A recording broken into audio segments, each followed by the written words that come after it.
الله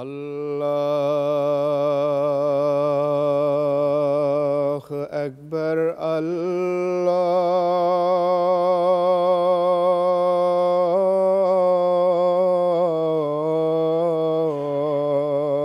الله أكبر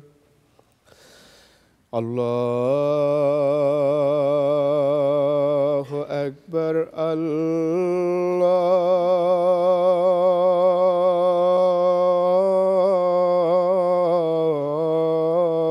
الله أكبر أشهد أن لا إله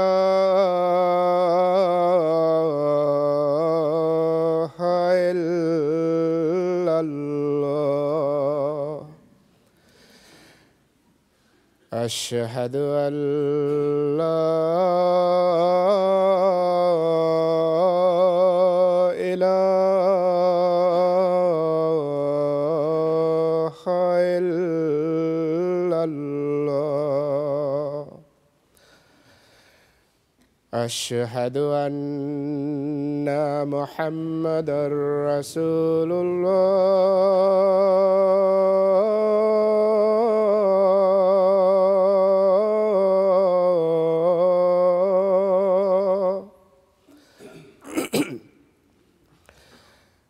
أشهد أن محمدًا رسول الله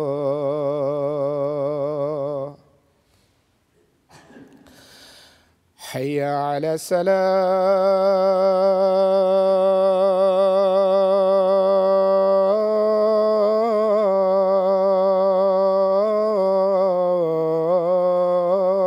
الصلاة حي على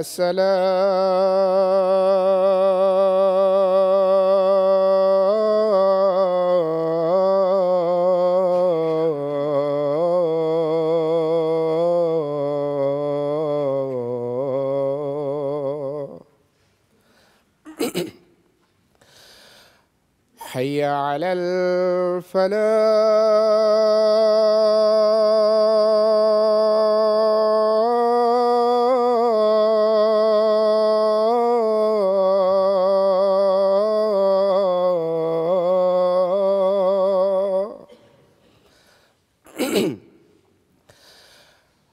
حي على الفلاح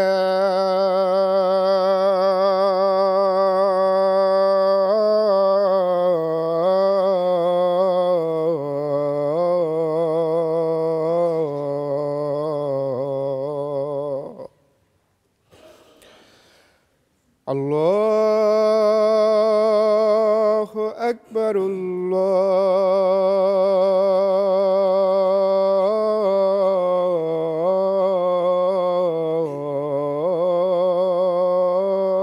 الله أكبر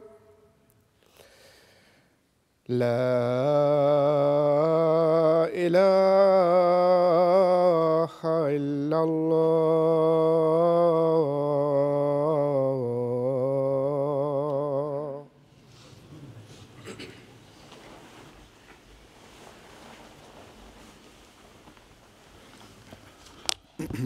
السلام علیکم ورحمۃ اللہ.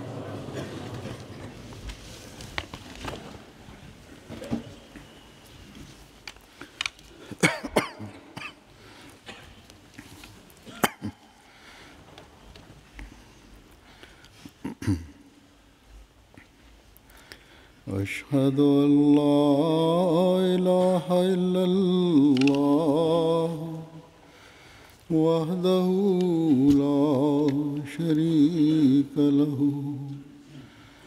وأشهد أن محمدًا عبده ورسوله. أما بعد فأعوذ بالله من الشيطان الرجيم. بسم الله الرحمن الرحيم. الحمد لله رب العالمين الرحمن الرحيم مالك يوم الدين إياك نعبد وإياك نستعين اهدنا الصراط المستقيم صراط الذين أنعمت عليهم غير المغضوب عليهم ولا الضالين.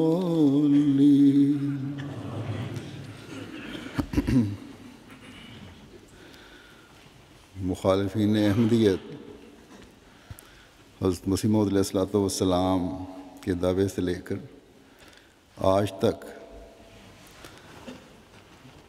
نہ کسی دلیل کے ساتھ بلکہ اپنی ضد اور ہٹ دھرمی اور انا اور مفادات کی وجہ سے آپ علیہ السلام کے دعوے کو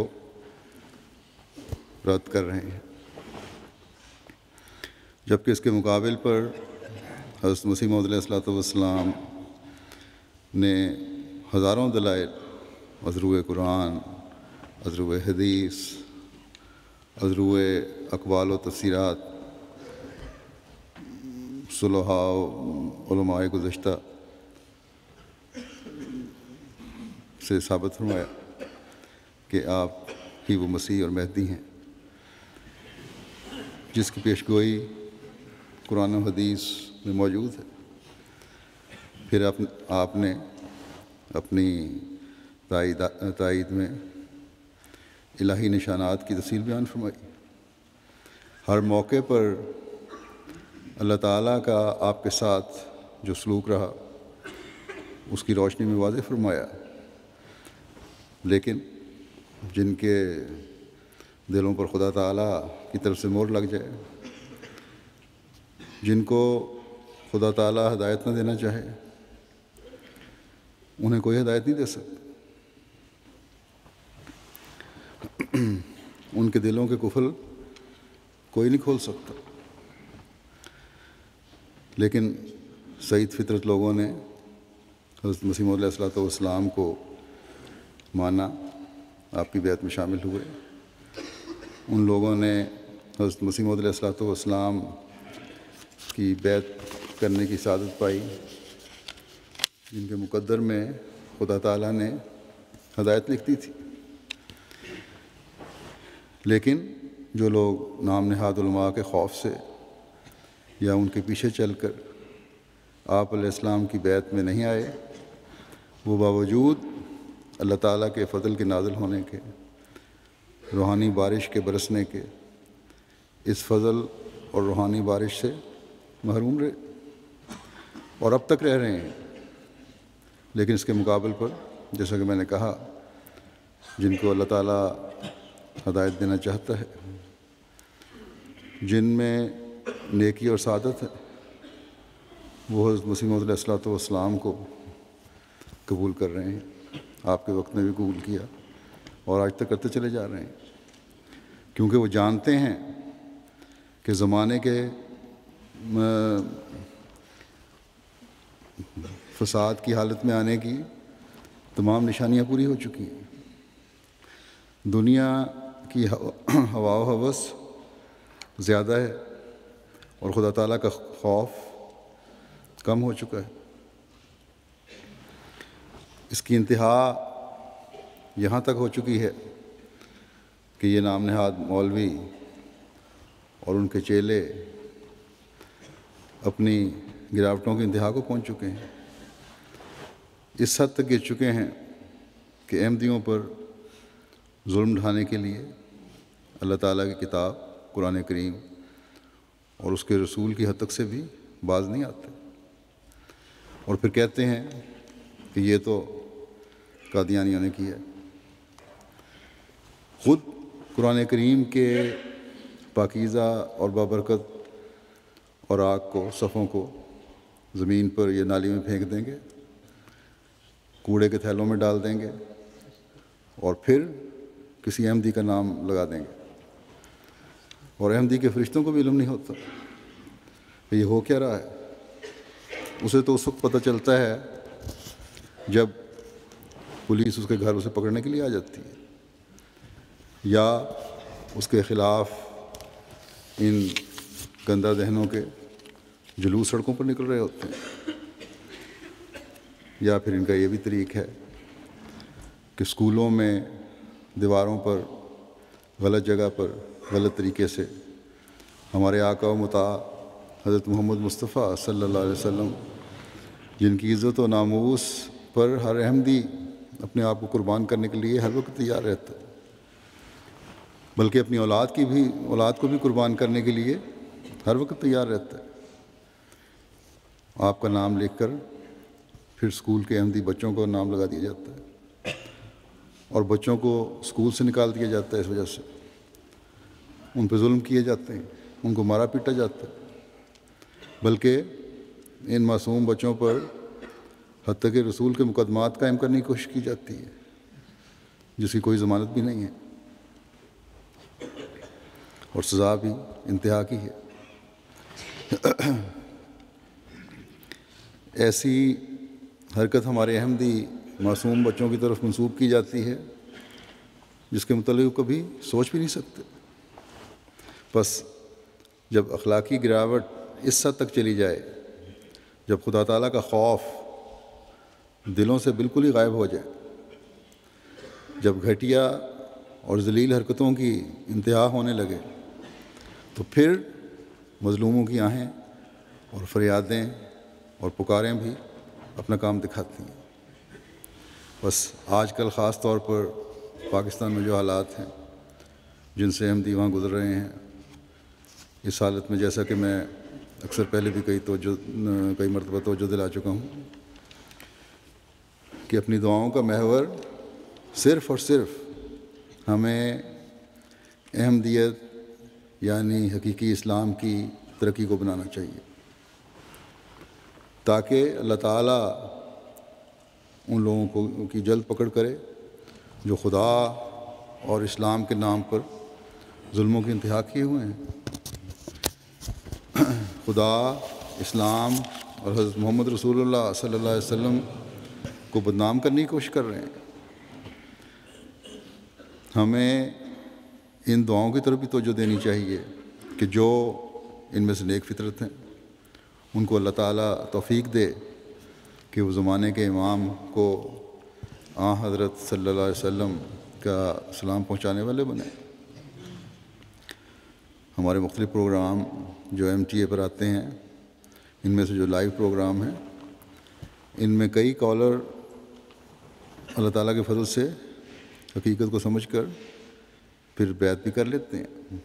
بس یہ نہیں کہ مسلمانوں میں سے اکثریت اس فساد اور ظلم کا حصہ ہے، لیکن یہ بہرحال ہے کہ ایک اکثریت خوف اور لا علمی کی وجہ سے احمدیت کے پیغام کو سمجھنا نہیں چاہتی، یا اگر سمجھتی ہے تو ملکی قانون کی وجہ سے خوف زدہ ہے، اور ملکی قانون ملا کے خوف سے احمدی کو عام شہری کے حقوق دینے کو بھی تیار نہیں۔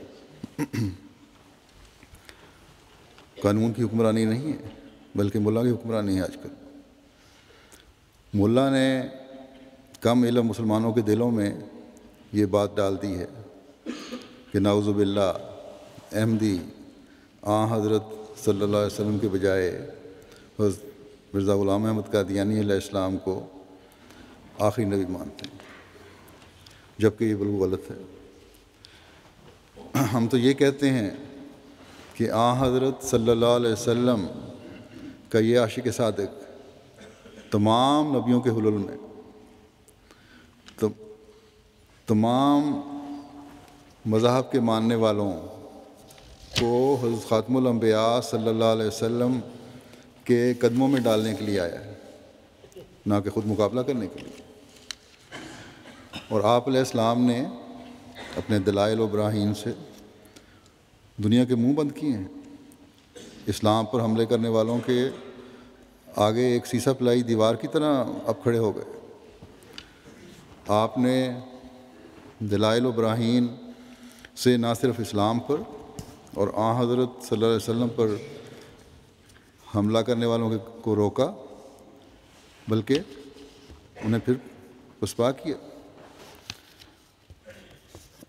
بلکہ اس سے بھی بڑھ کر ان دلائل و براہین کے ساتھ دشمن پر اس طرح حملہ آور ہوئے کہ اس کو بھاگنے کے سوا کوئی چارہ نہیں رہا۔ آپ علیہ السلام کو الہام ہوا کہ کل جاء الحق وزہق الباطل ان الباطل کان زہوقا کل برکت من محمد صلی اللہ علیہ وسلم فتبارک من علم و تعلم، یعنی کہ حق آیا اور باطل بھاگ گیا، اور یقیناً باطل بھاگنے والا ہی تھا۔ ہر ایک برکت محمد صلی اللہ علیہ وسلم کی طرف سے ہے، بس مبارک ہے وہ جس نے تعلیم دی اور جس نے تعلیم پائی۔ یہ الہامات اور اس کے ساتھ فارسی اور اردو کے اور الہامات بھی ہیں، انہیں بیان فرمانے کے بعد آپ اپنی کتاب تریاق القلوب میں فرماتے ہیں کہ ان تمام الہامات میں یہ پیش گوئی تھی کہ خدا تعالیٰ میرے ہاتھ سے اور میرے ہی ذریعے سے دین اسلام کی سچائی اور مخالف دینوں کا باطل ہونا ثابت کر دے گا۔ سو آج وہ پیش گوئی پوری ہوئی، کیونکہ میرے مقابل پر کسی مخالف کو تاب و توان نہیں کہ اپنے دین کی سچائی ثابت کر سکے۔ میرے ہاتھ سے آسمانی نشان ظاہر ہو رہے ہیں اور میری قلم سے قرآنی حقائق و معرف چمک رہے ہیں۔ اٹھو اور تمام دنیا میں تلاش کرو کہ کیا کوئی عیسائیوں میں سے یا سکھوں میں سے یا یہودیوں میں سے یا کسی اور فرقے میں سے کوئی ایسا ہے کہ آسمانی نشانوں کے دکھلانے اور معارف اور حقائق کے بیان کرنے میں میرا مقابلہ کر سکے۔ میں وہی ہوں جس کی نسبت یہ حدیث سیاہ میں موجود ہے کہ اس کے عہد میں تمام ملتیں ہلاک ہو جائیں گی مگر اسلام کہ وہ ایسا چمکے گا جو درمیانی زمانوں میں کبھی نہیں چمکا ہوگا۔ بس اسلام کی خوبصورت تعلیم آج دنیا میں ہمیں آپ علیہ السلام کے ذریعے سے پھیلتی نظر آ رہی ہے۔ آج آپ کی جماعت ہی ہے جو باقاعدہ نظم و ضبط کے ساتھ ایک نظام کے ماتحت خلافت کے سائے تلے تبلیغ اسلام کا کام سر انجام دے رہی ہے۔ افریقہ میں تبلیغ اسلام ہو یا یورپ میں یا کسی بھی دوسرے بر اعظم میں، کسی بھی ملک میں، اسلام کی حقیقی تصویر جماعت احمدیہ پیش کر رہی ہے۔ میں نے جب جماعتوں کو کہا کہ دشمنان اسلام قرآن کی تعلیم اور آن حضرت صلی اللہ علیہ وسلم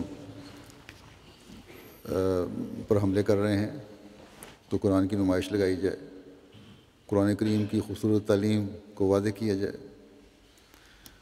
اللہ تعالیٰ کے فضل سے مختلف جگہوں پہ نمائشیں لگیں اور اس کے بعد دنیا سے ہر جگہ، اور لگ بھی رہی ہیں، ہر جگہ سے یہی رپورٹس آ رہی ہیں کہ جو لوگ یہ کہتے ہیں آنے والے دیکھ کے غیر کہ جو قرآن اور جو اسلام، جو قرآنی تعلیم اور جو اسلام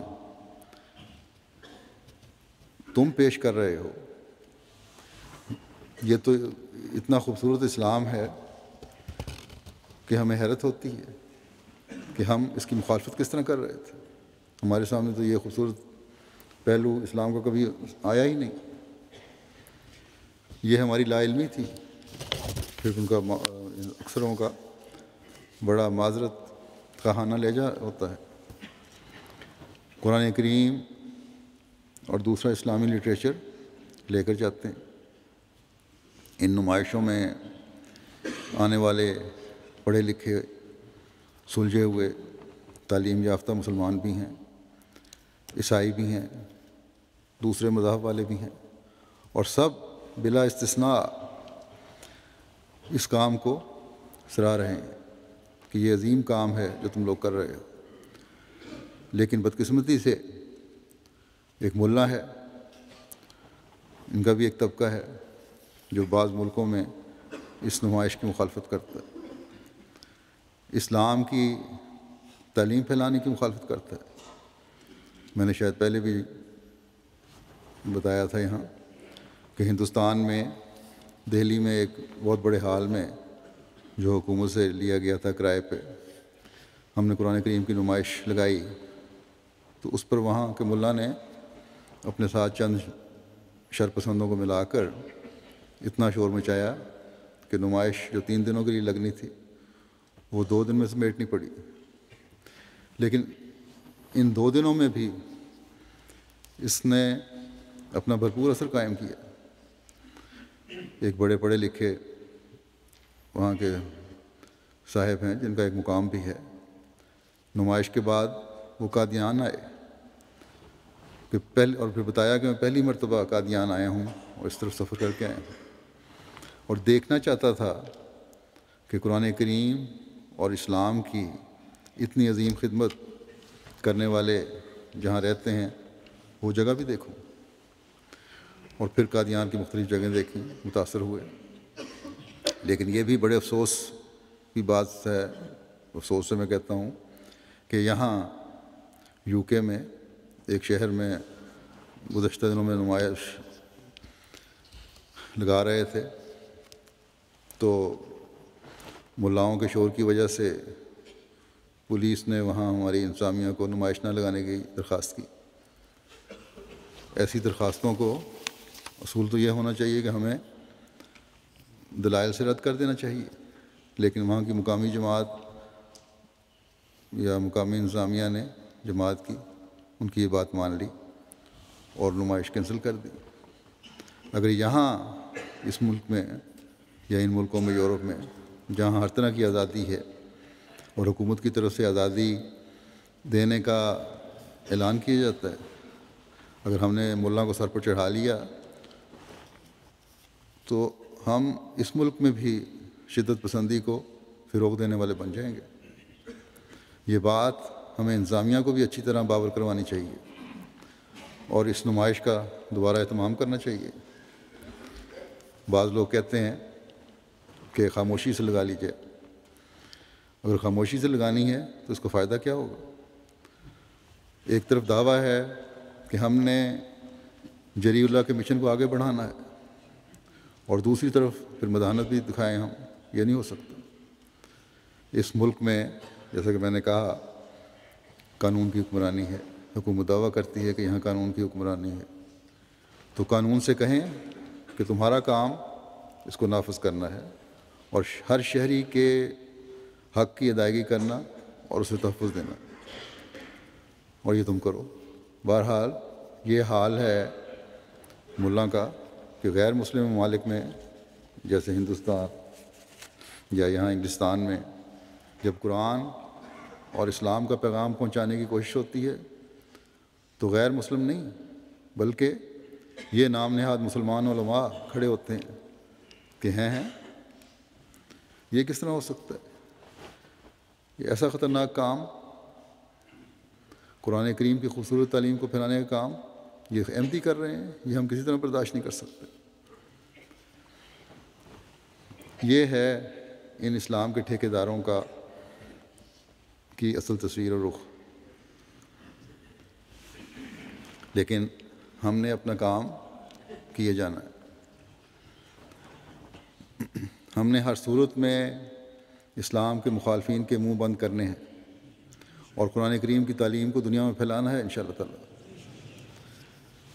اور ہم یہ ظاہر ہے کرتے چلے جائیں گے تاکہ دنیا کو حضرت صلی اللہ علیہ وسلم کے قدموں میں لانے کی کوشش کریں۔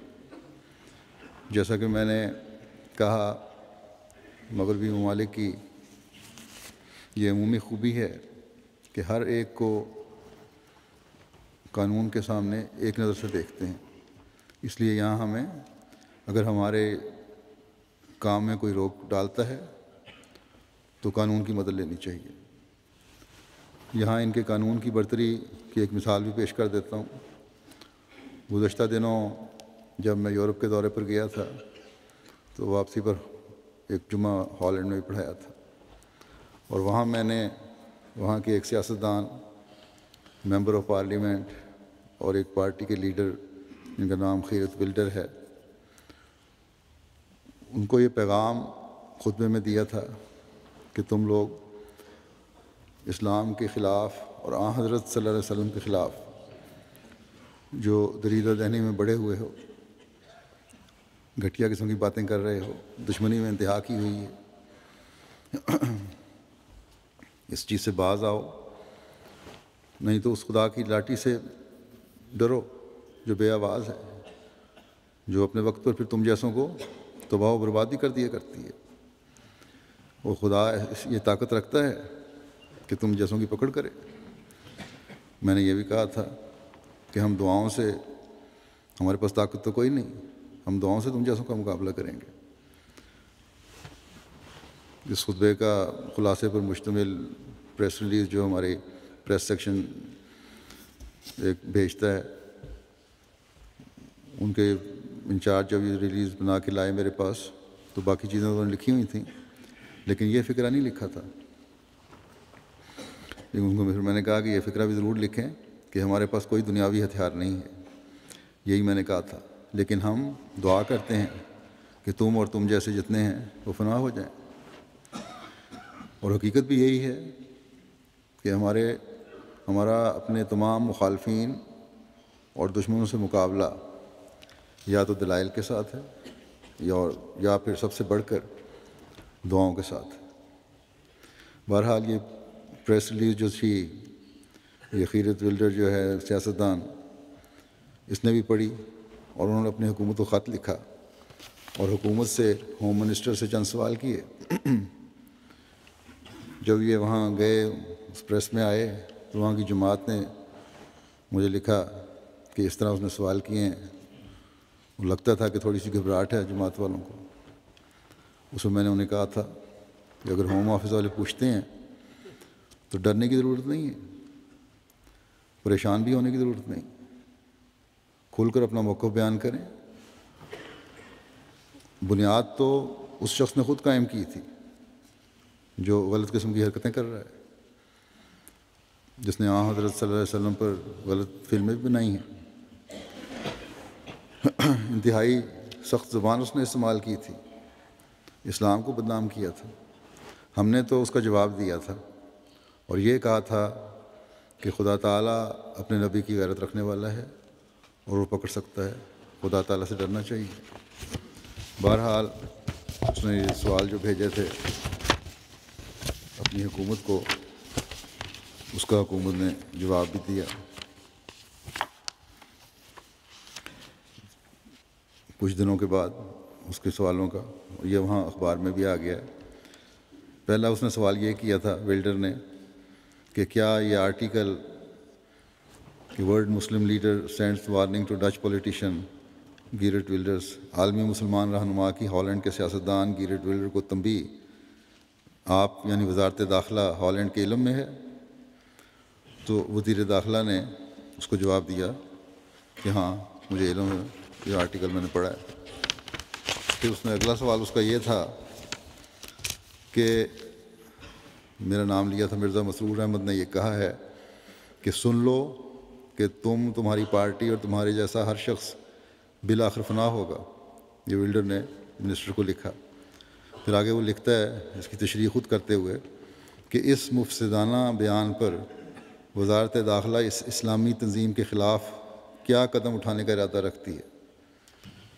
ڈچ وزیر داخلہ نے جواب دیا کہ پریس ریلیز کے مطابق مرزا مسرور احمد نے کہا ہے کہ ایسے افراد اور گروہ کسی فساد یا دیگر سیکولر حربوں سے نہیں بلکہ صرف دعا کے ذریعے ہلاک ہوں گے۔ اس بیان پر میں کوئی ایسی بات نہیں دیکھتا جو کہ فساد کو ہوا دیتی ہو یا باعث فساد ہو، اس لیے مجھے کوئی وجہ نظر نہیں آتی کہ میں احمدیہ مسلم جماعت کے خلاف کوئی قدم اٹھاؤں۔ پھر تیسرا سوال اس نے کیا تھا کہ احمدیہ مسلم کمیونٹی ہالینڈ کا عالمگیر جماعت احمدیہ مسلمہ اور مسرور احمد سے کیا تعلق ہے؟ اس ڈچ وزیر نے جواب دیا کہ احمدیہ مسلم جماعت ہالینڈ عالمگیر جماعت احمدیہ مسلمہ کا ایک حصہ ہے۔ تو یہ ہے ان کا جواب۔ بس یہ ان لوگوں کی انصاف پسندی ہے۔ ایک سیاستدان نے، پارٹی کا لیڈر بھی ہے، ممبر آف پارلیمنٹ بھی ہے، اور پھر ان کا اپنا ہم مذہب ہے، جب سوال اٹھاتا ہے تو اس کا سوالوں کا انصاف پر مبنی جواب دیا جاتا ہے۔ سنا ہے ولڈر صاحب جو ہیں اب جماعت کے بارے میں مزید تحقیق کر رہے ہیں کہ کس طرح جماعت کے منفی پہلو حاصل کریں، لیکن جتنا چاہے زور لگا لیں یہ لوگ مخالفین، یہ الہی جماعت ہے اور ہمیشہ وہی بات کرتی ہے جو حق ہو اور صداقت ہو، اور یہی کچھ ان کو نظر آئے گا اس میں سے۔ بس ہمیں تو اس زمانے کے امام نے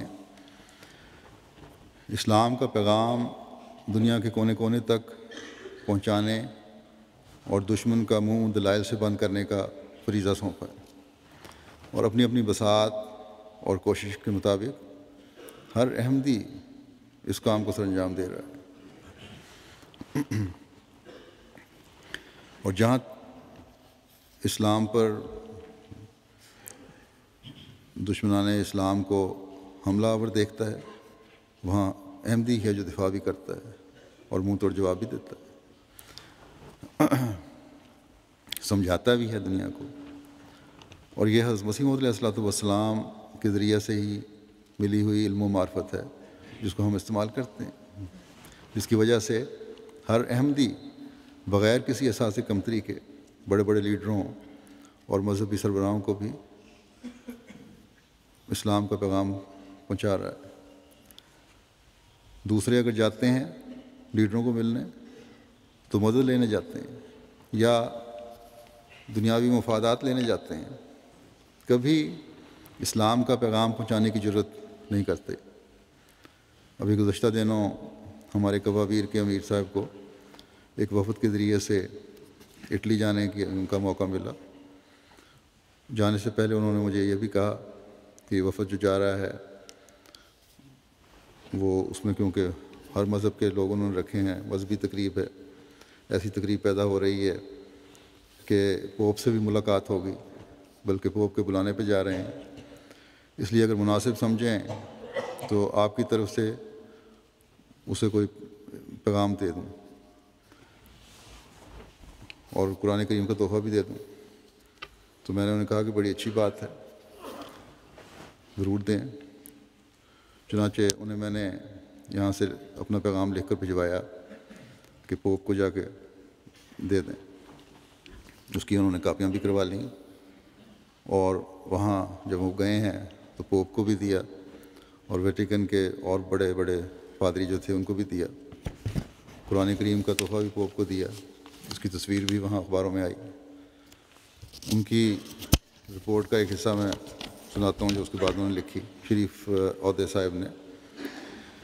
وہ لکھتے ہیں کہ خاکسار نے اٹلی میں پوپ کی رہائش گاہ ویٹیکن میں مورخہ 10/11/2011 کو ان مذہبی لوگوں کے گروپ کے ساتھ ملاقات کی جن میں اسرائیل کے حاخام اعظم جو ان کے بہت بڑے ربائی ہیں، اور کچھ عیسائی اور یہودی اور مسلمان عہدیداران شامل تھے۔ خاکسار نے پوپ کو میرا لکھتے ہیں کہ حضور کا خط پہنچایا اور انہوں نے بتایا کہ اس میں حضرت امام جماعت احمدیہ عالمگیر کا بہت اہم پیغام ہے۔ انہوں نے یہ خط خود اپنے ہاتھ سے وصول کیا۔ اسی طرح میں نے انہیں اٹالین ترجمہ قرآن کا بھی ایک نسخہ پیش کیا۔ اٹالین اور اسرائیل ٹی وی نے نیز اٹالین اخبارات اور اسرائیل کے عربی اور عبرانی اخبارات نے خاکسار کی تصویریں پوپ کے ساتھ نشر کیں۔ ملاقات کے بعد ویٹیکن ریڈیو پر ایک پریس کانفرنس تھی۔ میں نے اس میں حضور کے خط کا ذکر کیا اور خلاصہ بیان کیا، اور صحافیوں میں اس خط کی کاپیاں تقسیم کیں۔ اسی طرح میں نے ویٹیکن میں مشرقی وسطیٰ میں موجود چرچز کے ذمہ دار کارڈینل وغیرہ کو بھی کاپی مہیا کی۔ میں نے یہاں مذاکرات بین المذاہب کی کمیٹی سے بھی ملاقات کی، اور انہوں نے اپنی کانفرنس میں مجھے بلانے کے لیے مجھ سے ایڈریس بھی لیا۔ ان کی اگلی کانفرنس آئندہ سال سرائیوو میں ہوگی۔ تو جو خط میں نے پوپ کو لکھا تھا اس کا خلاصہ یہ ہے، پہلے کچھ دعائیہ کلمات تھے، پھر قرآن کریم کی یہ آیت تھی کہ قل یا اہل الکتاب تعالوا الی کلمۃ سواء بیننا و بینکم اللہ نعبد الا اللہ ولا نشرک بہ شیئا ولا یتخذ بعضنا بعضا اربابا من دون اللہ، کہ تو کہہ دے اے اہل کتاب اس کلمے کی طرف آ جاؤ جو ہمارے اور تمہارے درمیان مشترک ہے، کہ ہم اللہ کے سوا کسی کی عبادت نہیں کریں گے اور نہ ہی کسی چیز کو اس کا شریک ٹھہرائیں گے، اور ہم میں سے کوئی کسی دوسرے کو اللہ کے سوا رب نہیں بنائے گا۔ پھر اس کو میں نے ذکر کیا تھا، خلاصہ بیان کر رہا ہوں کہ آج کل اسلام اس لحاظ سے دنیا کی نظر میں ہے کہ اور اس کی تعلیم کو نشانہ بنایا جا رہا ہے، گو بعض مسلمانوں کے عمل کی وجہ سے ہی ہے، لیکن جس وجہ سے نشانہ بنایا جا رہا ہے یہ بالکل غلط ہے، اور اس غلط عمل کی وجہ سے پڑھے لکھے لوگ، مسلمانوں کے جو بعض لوگوں کے غلط عمل ہیں ان کی وجہ سے پڑھے لکھے لوگ بھی اسلام اور حضرت صلی اللہ علیہ وسلم پر حملے کرنے سے نہیں چوکتے۔ جس طرح کہ ہر مذہب کے بانی کی تعلیم ہے یا ہر مذہب کی تعلیم ہے کہ اس کا مقصد بندے کو خدا سے ملانا ہے، اسی طرح اسلام کی تعلیم ہے اور بڑھ کر ہے۔ بس چند لوگوں کے غلط عمل کی وجہ سے اسلام پر غلط قسم کے حملے نہیں ہونے چاہیے۔ اسلام ہمیں تمام انبیاء کی عزت کرنا سکھاتا ہے، جس کا ذکر ان انبیاء کا جن کا ذکر بائبل میں بھی ہے اور قرآن کریم میں بھی۔ ہم جو حضرت محمد مصطفیٰ صلی اللہ علیہ وسلم کے عاجز غلام ہیں، ہمیں بڑی شدید تکلیف پہنچتی ہے جب ہمارے نبی صلی اللہ علیہ وسلم کی عزت و ناموس پر حملے کیے جاتے ہیں۔ ہم ان حملوں کا جواب دیتے ہیں، لیکن آپ صلی اللہ علیہ وسلم کی خوبصورت تعلیم کو دنیا کے سامنے پیش کر کے، قرآن کریم کی تعلیم دنیا کے سامنے رکھ کر، جو پیار، محبت اور بھائی چارے کی تعلیم ہے۔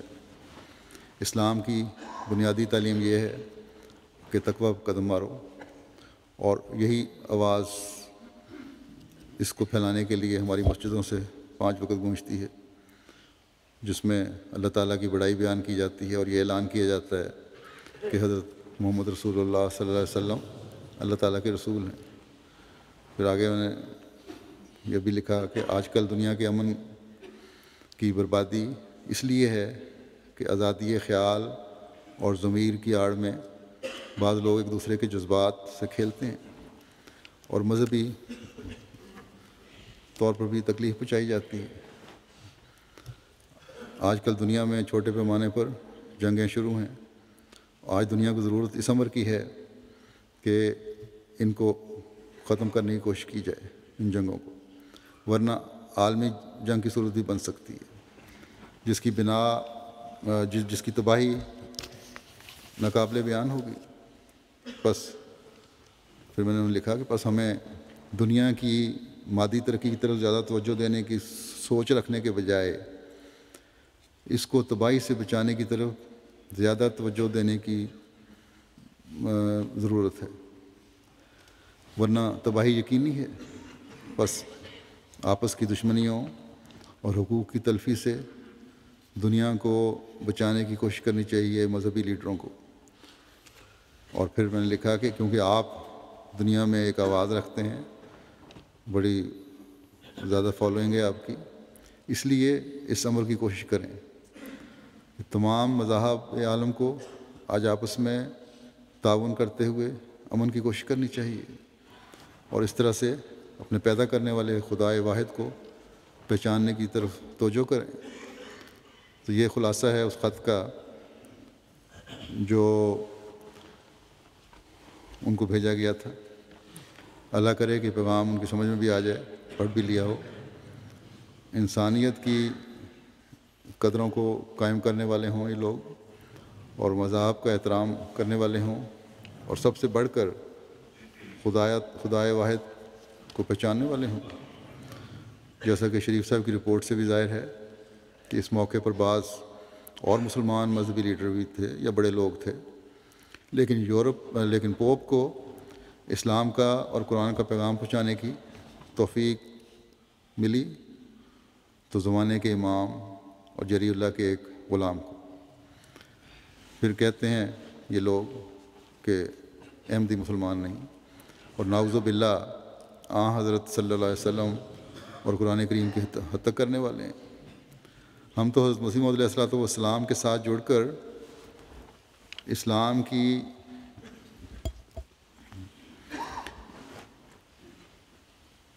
آج تک نئی شان سے کامیابیوں کے نظارے دیکھ رہے ہیں، بلکہ غیر جن کے دل میں بغض اور کینے نہیں ہیں وہ بھی اعتراف کرتے ہیں کہ حضرت مسیح موعود علیہ السلام کا جو کام ہے وہ یقیناً آپ نے اپنے مقصد کو پا لیا۔ حضرت مسیح موعود علیہ السلام کے خلاف ایک مقدمہ قائم ہوا تھا، بڑا مشہور مقدمہ ہے، جو ایک پادری ہینری مارٹن کلارک نے قائم کیا تھا۔ اصل میں تو اس کے پیچھے اس شکست کا بدلہ لینا تھا جو حضرت مسیح موعود علیہ السلام اور عیسائیوں کے درمیان ایک مباحثے میں عیسائیوں کو ہوئی تھی۔ اس کی تفصیل حضرت مسیح موعود علیہ السلام کی کتاب یعنی بحث کی تفصیل ملتی ہے جنگ مقدس میں۔ یہ مقدمہ مارٹن کلارک نے حضرت مسیح موعود علیہ السلام پر قتل کا جھوٹا مقدمہ قائم کر کے کیا تھا۔ اس کی تفصیل بھی آپ کی کتاب البریہ میں ملتی ہے۔ بہرحال اس مقدمے میں حضرت مسیح موعود علیہ السلام کو اس وقت کے جج کپتان ڈگلس نے باعزت بری کیا تھا۔ آپ نے اس جج کو پیلاطس ثانی کا خطاب دیا، تو یہ بھی ایک لمبی تفصیل ہے۔ ڈاکٹر ہنری مارٹن کلارک اس مقدمے میں بہت ذلیل ہوا تھا، بلکہ جج نے کہا تھا آپ ان کے خلاف حد تک عزت کا دعویٰ بھی کر سکتے ہیں، ان کے خلاف مقدمہ بھی کر سکتے ہیں۔ گزشتہ دنوں مجھے ہمارے آصف صاحب جو ہیں NTA کے، انہوں نے بتایا کہ ہنری مارٹن کلارک کے پڑپوتے سے رابطہ ہوا ہے اور وہ مجھے ملنا چاہتا ہے۔ تو میں نے انہیں کہا کہ بڑی خوشی سے آ جائیں، کسی دن ان کو لے آئیں۔ چنانچہ وہ گزشتہ دنوں مجھے ملے۔ یہ ملنا تو خیر ایک ملاقات ہوتی، لوگ ملنے آتے رہتے ہیں، لیکن جو باتیں انہوں نے کیں ان میں سے چند آپ کے سامنے بھی رکھتا ہوں، جو حضرت مسیح علیہ السلام کی صداقت کی نشانی ہے، کس شان سے اللہ تعالیٰ آج بھی آپ کی تائید فرماتا ہے۔ میں نے باتوں میں جنگ مقدس کے حوالے سے بات کی تو کہنے لگے کہ میں تو اس بارے میں حال ہی میں نے تحقیق کی ہے اس بارے میں، لیکن آج مجھے اندازہ ہوا ہے کہ ہنری مارٹن کلارک ماضی میں کھو گیا ہے۔ یہ ان کا بیان ہے ان کے پڑپوتے کا کہ ہنری مارٹن کلارک ماضی میں کھو گیا ہے، جبکہ اس کے مد مقابل جو شخص تھا وہ دنیا بھر میں کامیاب ہے۔ کہنے لگے مجھے خود کچھ سال پہلے معلوم نہیں تھا کہ میرے پردادا کون ہیں، یہ تو ابھی حال ہی میں اپنے آباء و اجداد کی تلاش کر رہا تھا تو مجھے پتہ چلا کہ ہنری مارٹن کلارک میرے پردادا ہیں۔ بہرحال تقریباً آدھا گھنٹہ ہماری گفتگو ہوتی رہی، بڑے ٹھہرے ہوئے لہجے میں اور احتیاط سے میرے ساتھ بات کر رہے تھے۔ میں سمجھا شاید یہ ان کا انداز ہوگا، لیکن بعد میں آصف صاحب کو کہنے لگے کہ میں بڑے جذباتی کیفیت میں رہا ہوں ساری ملاقات میں۔ اور اس کے بعد آصف صاحب نے جو دوبارہ بتایا کہ حضرت مسیح موعود علیہ السلام جب باتیں ہوئیں کہ بعض سخت الفاظ استعمال کیے ہیں ہنری مارٹن کلارک کے بارے میں، تو ان کو بتایا کہ وہ اس مارٹن کلارک کی ضد کی وجہ سے تھا، اس مباحثے کی صورتحال کی وجہ سے تھا جو اصول پیدا ہوئی تھی، باوجود اس کے کہ بڑا واضح ہے، سارے مباحثے کو پڑھ کے انسان اندازہ کر سکتا ہے کہ فتح اسلام کی ہوئی، لیکن وہ یہی نعرہ لگاتا رہا اور اس بات پہ اصرار کرتا رہا کہ عیسائیت جیت گئی۔ تو پھر آپ نے یہی فرمایا کہ دعا کے ذریعے سے فیصلہ ہو جائے تاکہ اللہ تعالیٰ واضح نشان دکھائے۔ اس پر وہ کہنے لگا بے ساختہ بہت کافی لمبی باتیں کی کہ God has certainly shown a sign even today, یعنی اللہ تعالیٰ نے یقینی طور پر نشان دکھا دیا، بلکہ آج بھی دکھا دیا نشان۔ اس کی ملاقات کا بھی اس نے ذکر کیا اس میں، تو اس کی تفصیل تو آصف صاحب کو میں نے کہا مضمون بنا کے لکھ دیں۔ بہرحال حضرت مسیح موعود علیہ السلام کی صداقت آج انہی دشمنان اسلام کی اولادوں کے منہ سے اللہ تعالیٰ ظاہر فرما رہا ہے۔ اگر سمجھ نہیں آتی تو ان ملاؤں کو جو دین کے ٹھیکیدار بنے ہوئے ہیں۔ حضرت مسیح موعود علیہ السلام فرماتے ہیں کہ میرا انکار نہیں، بلکہ یہ اللہ اور اس کے رسول صلی اللہ علیہ وسلم کا انکار ہے، کیونکہ جو میری تکذیب کرتا ہے وہ میری تکذیب سے پہلے معاذ اللہ تعالیٰ کو جھوٹا ٹھہرا لیتا ہے، جبکہ وہ دیکھتا ہے کہ اندرونی اور بیرونی فساد حد سے بڑھے ہوئے ہیں، اور خدا تعالیٰ نے باوجود وعدہ انا نحن نزلنا الذکر و انا لہو لحافظون کے ان کی اصلاح کا کوئی انتظام نہ کیا، جبکہ وہ اس امر پر بظاہر ایمان لاتا ہے کہ خدا تعالیٰ نے آیت استخلاف میں وعدہ کیا تھا کہ موسوی سلسلے کی طرح اس محمدی سلسلے میں بھی خلفاء کا سلسلہ قائم کرے گا، مگر اس نے معاذ اللہ اس وعدے کو پورا نہیں کیا، اور اس وقت کوئی خلیفہ اس امت میں نہیں، اور نہ صرف یہاں تک ہی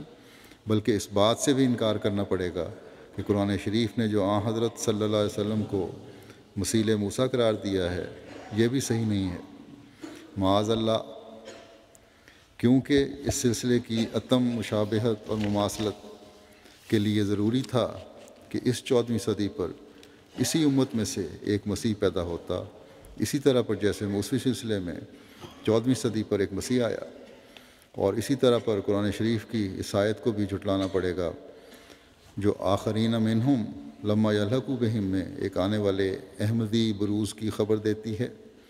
اور اس طرح پر قرآن شریف کی بہت سی آیتیں ہیں جن کی تکذیب لازم آئے گی، بلکہ دعویٰ سے کہتا ہوں کہ الحمد سے لے کر والناس تک سارا قرآن چھوڑنا پڑے گا۔ پھر سوچو کہ کیا میری تکذیب کوئی آسان امر ہے؟ کہ میں از خود نہیں کہتا، خدا تعالیٰ کی قسم کھا کر کہتا ہوں کہ حق یہی ہے کہ جو مجھے چھوڑے گا اور میری تکذیب کرے گا وہ زبان سے نہ کرے، مگر اپنے عمل سے اس نے سارے قرآن کی تکذیب کر دی اور خدا کو چھوڑ دیا۔ اس کی طرف میرے ایک الہام میں بھی اشارہ ہے، انت منی وانا منکا، بے شک میری تکذیب سے خدا کی تکذیب لازم آتی ہے، اور میرے اقرار سے خدا تعالیٰ کی تصدیق ہوتی اور اس کی ہستی پر قوی ایمان پیدا ہوتا ہے، اور پھر میری تکذیب نہیں، یہ رسول اللہ صلی اللہ علیہ وسلم کی تکذیب ہے۔ اب کوئی اس سے پہلے کہ میری تکذیب اور انکار کے لیے جرأت کرے، ذرا اپنے دل میں سوچے اور اس سے فتویٰ طلب کرے کہ وہ کس کی تکذیب کرتا ہے۔ پھر آپ فرماتے ہیں بس تم خوب یاد رکھو،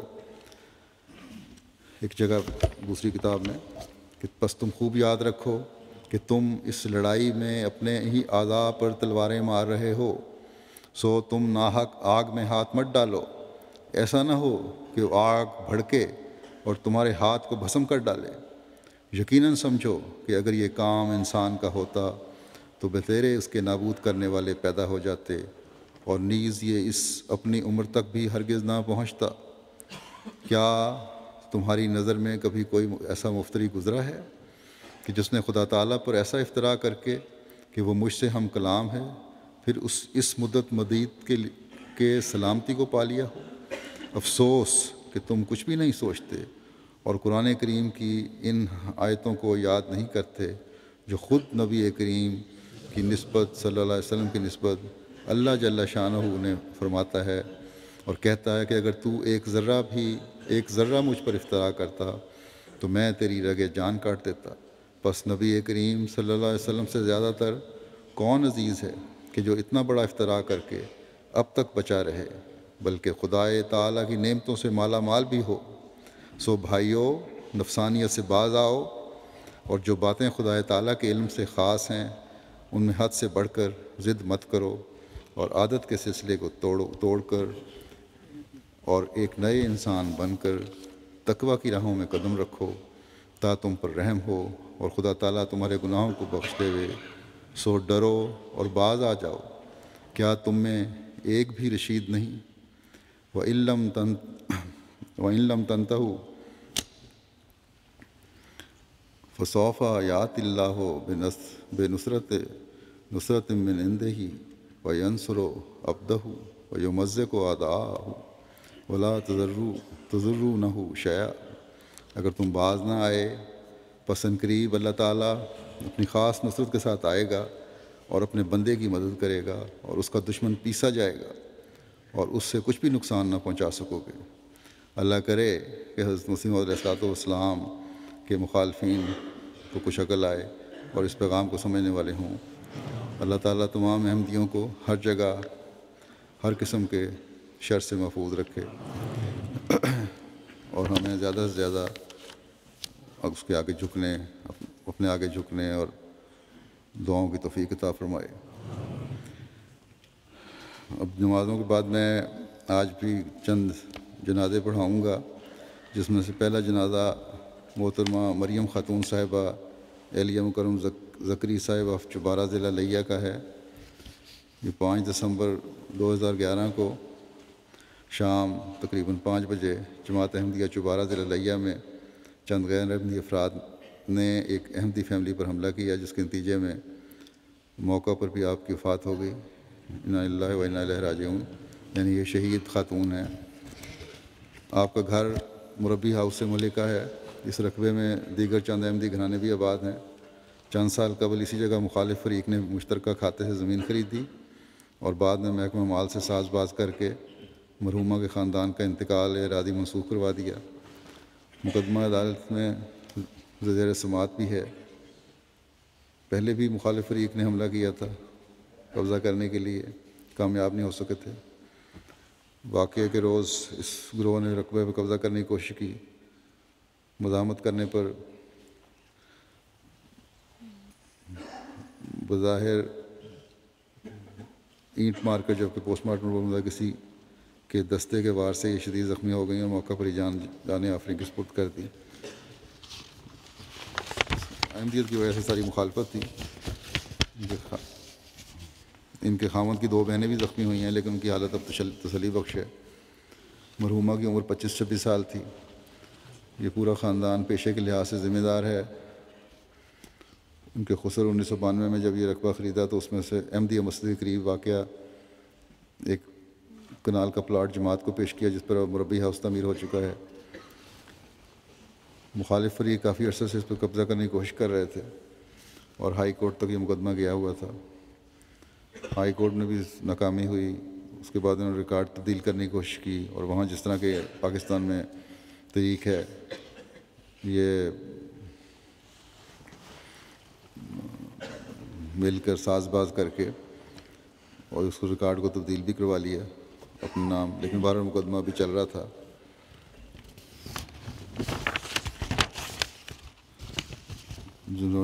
کیونکہ کافی ٹینشن تھی، ڈی پی او کو جب جماعت نے رپورٹ کی تو ڈی پی او نے صاف لفظوں میں معذرت کر لی کہ میں مخالف فریق کو ناراض نہیں کر سکتا۔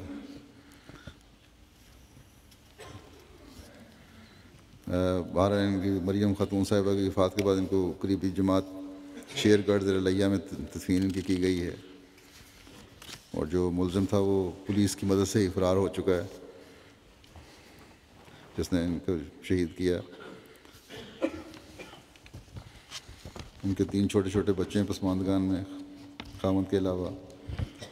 بڑے بیٹے کی عمر 9 سال ہے، 4 سال، اور بچی ہے ماریہ پروین 6.5 سال۔ اور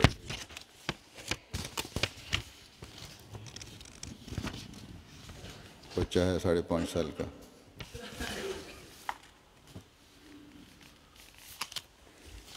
دوسرا جنازہ ہے مکرم عظیم النساء صاحبہ اہلیہ مکرم بہادر خان صاحب درویش مرحوم قادیان کا۔ یہ 3 دسمبر 2011 کو وفات پا گئیں۔ انا للہ و انا الیہ راجعون۔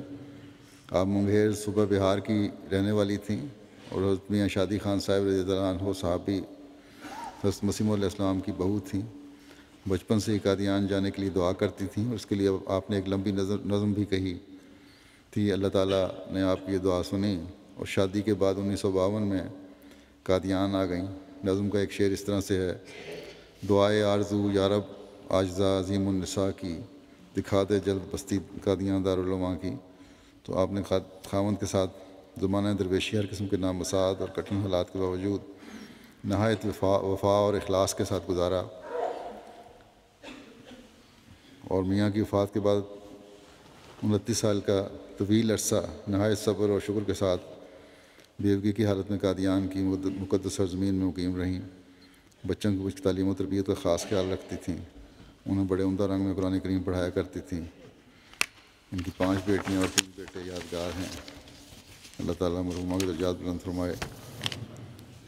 تیسرا جنازہ ہے مکرم سلیمان احمد صاحب، مرحوم مبلغ انڈونیشیا۔ یہ ان کی وفات 1 دسمبر 2011 کو ہوئی۔ انا للہ و انا الیہ راجعون۔ دل کی بیماری کی وجہ سے وفات ہوئی۔ 1953 کی ان کی پیدائش تھی۔ 1978 میں انہوں نے بیعت کی۔ 1979 میں جامعہ احمدیہ ربوہ میں فصل الخاص میں داخل ہوئے۔ جولائی 1985 میں مبشر کا امتحان پاس کیا اور واپس انڈونیشیا آ گئے۔ ان کا تقرر بوگور میں ہوا، اور بعد میں ان کے مختلف 9 مقامات پر خدمت کی توفیق ملی۔ وفات کے وقت جماعت بنڈونگ میں متعین تھے۔ ان کی اہلیہ کے علاوہ ان کے 3 بچے بھی ہیں۔ اللہ تعالیٰ ان کو صبر و حوصلہ عطا فرمائے، ان کے درجات بلند فرمائے۔ چوتھا جنازہ ہے الحاج DM کالوں صاحب، سیرا لیون کا۔ یہ 26 نومبر 2011 کو مختصر علالت کے بعد وفات پا گئے۔ انا للہ و انا الیہ راجعون۔ آپ نے غربت میں آنکھ کھول لی تھی اور کہا کرتے تھے کہ 15 سال کی عمر تک وہ ننگے پاؤں پھرا کرتے تھے، مگر علم سے محبت نے ان کی کامیابیوں کو قدم چومے، اور نوجوانی میں سیرا لیون پروڈیوس مارکیٹنگ بورڈ کے مینیجنگ ڈائریکٹر مقرر ہو گئے۔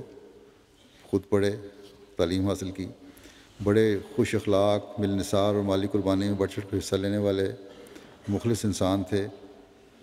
ان کے عثمان خان میں 2 بیٹیاں اور 4 بیٹے ہیں،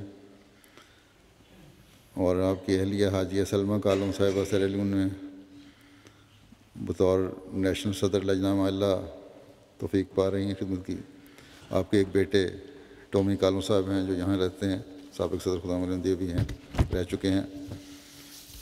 اللہ تعالیٰ ان کے درجات بلند فرمائے اور ان کی نیکیاں ان کی اولادوں میں بھی جاری رکھے۔ ان سب کا نماز جنازہ انشاءاللہ نماز کے بعد ادا ہوگی۔